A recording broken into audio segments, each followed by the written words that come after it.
Well, Sean, for a few different reasons, is it fair to say you're feeling hard done by? Yeah, just a little. Game-wise, they started nice and brightly. We know they do that. They bring a bit of energy to the performance, and we never really got to grips with our performance first. I've still had a couple of good chances, so did they. Second half, I'm super pleased, obviously. You know, the reaction from our players, the way we took it on. And even when we changed the shape, still very productive, getting into the right areas.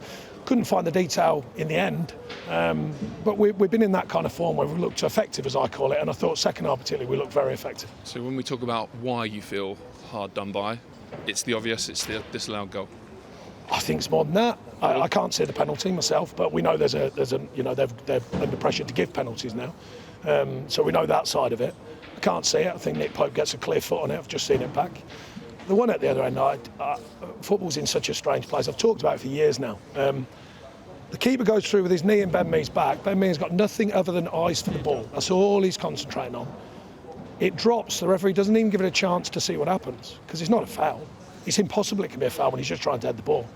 We knock it in. He's already given a foul, and it's not a penalty. If you do that in the middle of the pitch as an ex-centre half, even in my day, which is donkeys years ago, if you put your knee in someone's back like that when they're trying to head the ball, you're not only giving a foul away, you're going to get booked. And nowadays, with the softness of things, you're probably in trouble.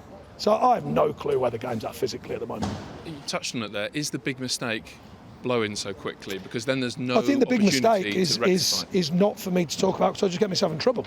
The only lucky thing with the amazing work that Sky do to cover everything now is that everyone will see it, because that can't be in the game. That for me is bizarre. That's a bizarre incident, and simply because our centre half is just trying to head the ball. He's not even looking anything near their keeper, and when you see it back, he gets a knee in the back. You can't just run and jump and knee someone in the back just because he drops it. It's still a knee in the back, and it doesn't even give it a second for him to finish it. So of course, very aggrieved by that, because them games are important. Them moments are important in games. It looked like politely you approached the referee at full time. You plan to go in there? I merely asked him what time he'd like me in. Okay. That was it. That was all I was asking. That's it. And what did he say? He didn't answer me, bizarrely.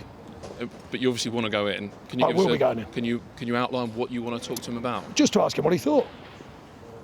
Yeah. And what do you expect him to say to that?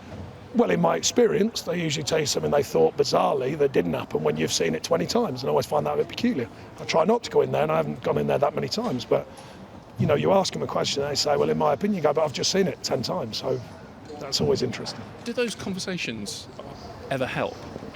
I don't think they do. I think all they do is, I have conversations with the powers that be at the Premier League and with the referees, trying to get an angle on and tidying the game up.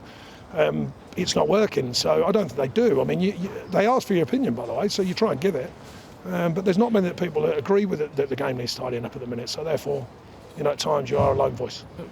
What do we need to do, Sean? What needs to happen to eradicate the sort of thing we saw? Well, I just think it's common sense. Everyone hears it now, screaming, players screaming. Don't think you need that in the game. And that's a new one now because empty stadiums. Players going down with nothing, players feigning injury, that's a horrible one, I don't enjoy that one. And then you see an actual physical contact like that, there's a clear penalty and it doesn't get given. So I have no clue. Back on the game then, what did you change at half-time to be able to impose yourself like you did second? Do you know what I said? It's the details. And I said, our record against playing a five at the back is very strong, so I reminded them of that. I remind them that these often struggle to see games out physically, which I thought they did. Our tempo was much higher in the second half and we took it on all the way through. We know the strength and fitness of our players. I reminded them of the goals they've conceded, because they've conceded a lot. We didn't find the moment in the end.